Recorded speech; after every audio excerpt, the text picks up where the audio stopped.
وأصحابك يا حبيب الله وعن مصطفیٰ صلی اللہ علیہ وسلم تم جہاں بھی ہو مجھ پر درود پڑھو تو تمہارا درود مجھ تک پہنچے گا. صلو علی الحبیب صلی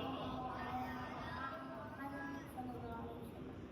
اولیاء کرام کائنات کے لیے وہ نعمت ہے کہ جن کے روشن کارناموں سے جہالت کا اندھیرا دور ہوا.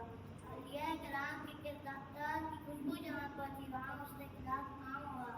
اولیاء کرام نے جو فرمایا لوگوں نے اسے بہت غور سے سنا اور قیمتی سمجھ کے محفوظ کیا. اولیاء کرام کو دیکھ دیکھ کے لوگ اچھے اور سچے مسلمان بنے. آج بھی اولیاء کرام موجود ہیں اور 15ویں صدی کی عظیم علمی روحانی شخصیت شیخ طریقت پیر طریقت رہبر شریعت امیر اہل سنت بانی دعوت اسلامی حضرت علامہ مولانا ابو بلال محمد الیاس سرکار قادری رضوی ضیائی دعوت برکاتہ عالیہ علم سے ایک ہے.